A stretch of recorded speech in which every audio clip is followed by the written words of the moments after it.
Many philosophers argue that the Bible, especially when it comes to creation, has to do with a concept linked to what most historians say is the evolution of man. For example, most historians say the man was a hunter and gatherer. That is, they ate game animals and fruits that were in the way, and that later became a farmer, in the learning of agriculture. And such a thing is in the verse. Therefore the Lord God sent him away from the Garden of Eden to till the ground from which he was taken. At this point, philosophers create the idea that Eden understands the period in which man lived from hunting, in the period after Eden was tied to the earth and thus where he grew up, would eventually die. It may even look beautiful if it were not contrary to what the Bible defines. In fact, philosophers use the Bible in a system to nullify several verses that go against them, and accept some that are favorable. In fact, this is hypocrisy, as it would be like a well-known saying. Apart from the dead and wounded, all were saved. What does that mean? That there is a mistake in logic, because if you take the dead and wounded, all were not saved, some and not all saved. Likewise, the use of the Bible has to be logical and not taking verses and nullifying others. Any book, or study, or even a trial, if you pull off sentences and stick with just what you want, can condemn anyone. A book or text must be analyzed in its complete form.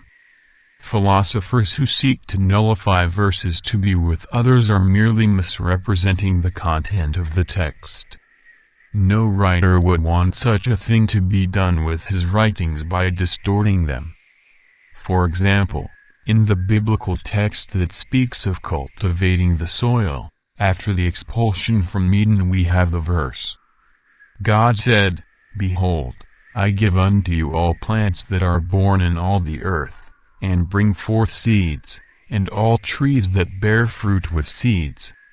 They will serve as food for you."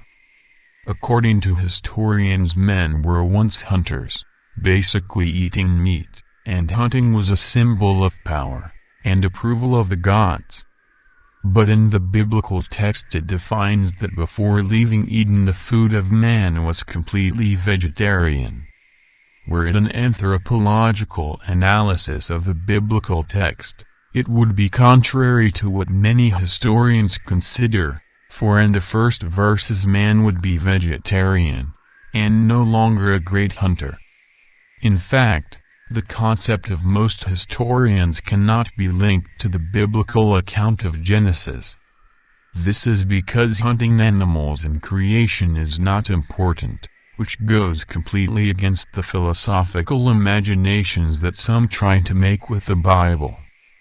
Were they judiciously logical, they would know that there is no parallel to the prehistoric concepts developed by most historians.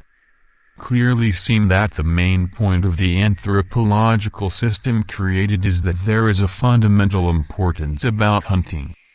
Indeed, in the concept of these historians of prehistory, hunting was seen even by divine connection. But in the early texts of Genesis hunting is not even defined as important. The big problem is that in most cases philosophers are just philosophers, historians. Just historians. The logical foundation is nullified by the validation of an abstract concept. Now, for the abstract, nothing is what it is, and what is can be what I wish it to be. Fully anti-logical foundation.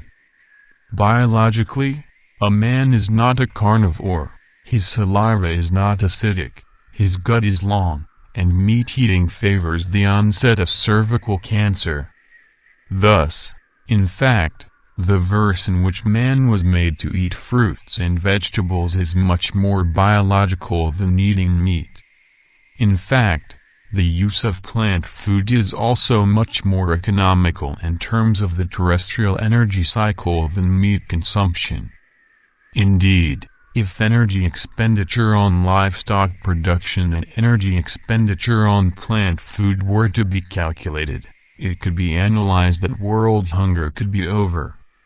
The human footprint on Earth has been increasing. The devastation for grazing, which we see in the Bible, that the foundation of man's creation is not in the act of eating meat.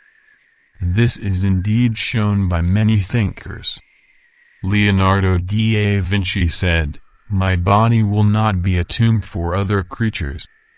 What a horror it is to put bowels into bowels, to fatten one body with another body, to live from the death of living things.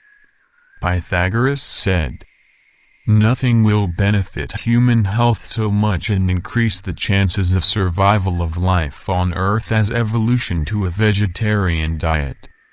The vegetarian order of life, by its physical effects, will influence men's temperament in such a way that it will improve in many ways. Much the destiny of humanity, said Albert Einstein. In fact, logicians analyze that the best health is to take care of health, while philosophers define that health is to be happy. The characteristic generated is that philosophers usually construct that the will is not controlled, and so being happy is bound to destroy the body a little, and that this slight destruction is happiness. Logicians, on the other hand, define that the will can be altered and that the physical and biological laws must be observed, and the will must be linked to these laws. Thus, physical exercise, ecologically correct nutrition, coupled with a holistic education, generates a real concept of joy, which philosophers doubt what is real. In fact, philosophers like to turn on the doubt of what is real when the consequence is not instantaneous. In fact, you will not find philosophers saying that a person lives better if he commits suicide, unless such a philosopher builds a situation in which man is tortured when in life. Now, to observe the rules is the reality, and such rules must be linked to what is educated as happiness. Philosophers usually cannot escape that physical laws are unchanging, and that human will is variable. If something is fixed, then trying to change something fixed is impossible. For example, man does not fly like a Superman, but the philosopher seeks the idea that he does, because he creates machines like an airplane. But again, this is a fallacy, as such a machine needs several tools that obey various laws of aerodynamics, and has energy expenditures that follow physical laws.